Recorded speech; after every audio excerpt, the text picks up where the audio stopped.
How did I survive two civil war? Yes, my name is Asha Freeman, and let's dive into it. I was born in Liberia, 1989, November 23rd. So, right before, it wasn't even before, it was like the Civil War was right there. Because 1990, that's when the Civil War happened. And because I was so sickly, I was a sickly child, my parents were like, we have to take her. And they left my sister with, my older sister with my grandparents. And my parents said, we're walking, because they decided to walk from Liberia to the Africa coast to seek shelter refuge. So while walking, they saw dead bodies, a lot of dead bodies through the whole time. Like there were guns shooting like women, men, everybody displayed running so running there.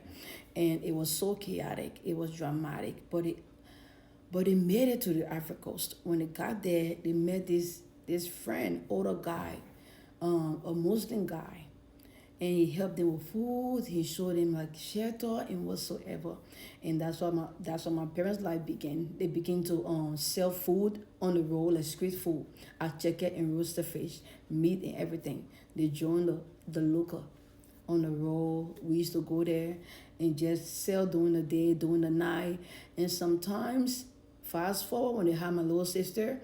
Sometimes they would just leave us in bed and just go at night just to sell food.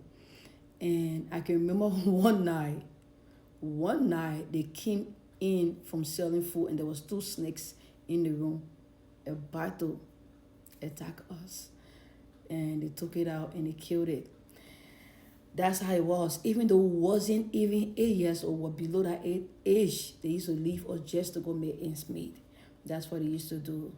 Then it wasn't that long when UN came, the United Nations. The United Nations came and helped us.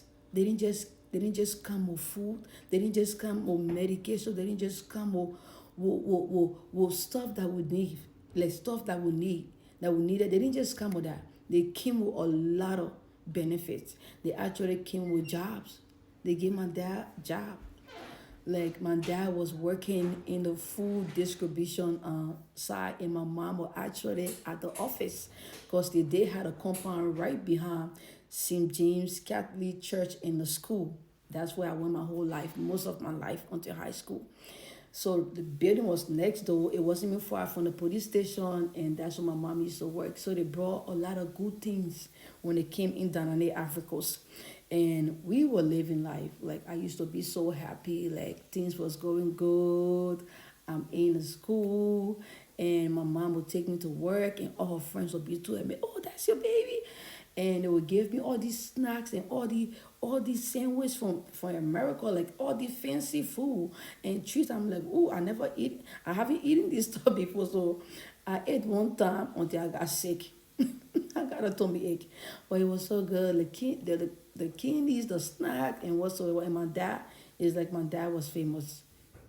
Everybody knew him. Like when they needed help, like how to get food, how to get things, they would come. Oh, Morris, can you please help us? Morris, can you please help us? And he used to be kind. He used to help people out, and that was great. But things took a turn when my mom and my dad separated in '96, and now we are in two different homes. So that was like a very hard things on us. For me, I'm just gonna talk for me. It was hard for me because I didn't like being in two different homes. I didn't like being tossed back and forth in two different homes because some things happen that you are not comfortable with, that you don't like. Your whole life has changed, and it just wasn't pleasant. But I'm gonna dive into that another day. But let me just proceed. So it wasn't too long, fast forward. Now we're in high school. Since my parents couldn't afford now the St. James Catholic School now, the branch that broke away, it was kind of like they left St. James, they opened their own school. That's where they were for us going, and that's where we started going. And my dad used to work somewhere else now across the street to this other trading school. It's called DTech, and they used to do a lot of different things like agriculture, carpentry, a lot of different things for adults, probably with low education or whatsoever. It was very helpful. My dad used to be the security guy in there. So one wonderful Thursday, I know it was a Thursday, I still remember that, but I didn't know what month. It was a Thursday, 2002. Yes. And we were in class. I haven't heard a gunshot before. I don't know what it is. And we just hear pa pa pa drrrr, ta ta ta ta. Like it was too much. Pa pa pa pa pa drrrr. And the teacher was like, "Oh, you guys sit down, be still. It's gonna be okay. Don't do anything." And the kids were like, "If you don't leave this door, if you don't move from this door, Pape, we are going to pull you down." Because we call older people, older guy, Pape. And older mom, Oma. So he was the guy, "Pape, if you don't leave the door, we'll push you down." And exactly what they did. They pushed him away and he broke out the fence. When we got outside, I have never seen a scene like that. People running like from left to east, north, south, like a lot of screaming and drrrr, pa, pa, pa, grrr, like everywhere. Like I'm just hearing these sounds, this noise, heavy, heavy, heavy, and it sounds like it's getting closer. And me and my sister were like, let's go to Papa, let's go to Papa. And we are trying to go to our dad, and we finally had a chance to cross the street because there's a main road.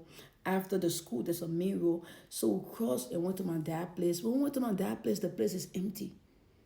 Our dad left us.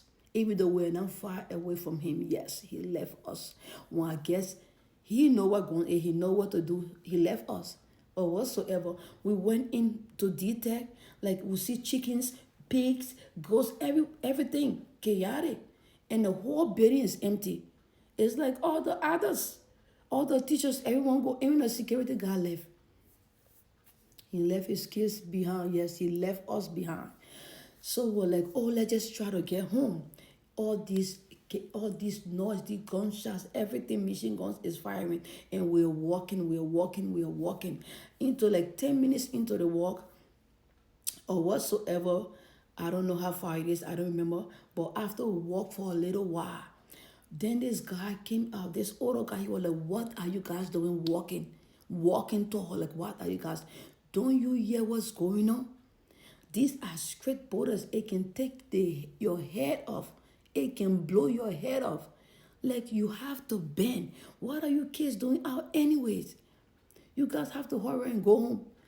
Now, the fear crept in. Now we are terrified. We know now it's something bad actually going on because he just broke down to us. We didn't see where the gunshot was coming from. We didn't see the people with the gun. We didn't know anything. So now we are like, oh, we really have to get to Papa. So we are walking fast. We are running, but we are bending. We are ducking down. We found out the guy home. Before approaching home, we saw our dad. Like, there's a tree in the front. Before you go to our house, like on the road, there's a tree. We saw him just there. We just saw Papa just looking around every direction, trying to see. Like, he ain't look worried, looking at where are my girls? Like, when will they come? And when I saw him, you know my mouth. You know my mouth. The first time I was like, "Papa, how can you leave your babies? How can you leave us? We across the street from you. You couldn't come and get us. Why would you leave us and just come home by yourself?" He didn't say a word. After that, all he said was, "We have to go. We have to go." When we got there, they already packed. They took a little bit of bag of rice and they took some pots and some few clothes. And his girlfriend and her daughter, my dad, my sister were ready to walk. I didn't know my mom was because we didn't stay with her. It's kind of like 1 week to my dad, 1 week to my mom. So that's how it was. And that Thursday, all that guns firing, that's when my dad was like, "We are going to walk back to Liberia." Yes, stay tuned.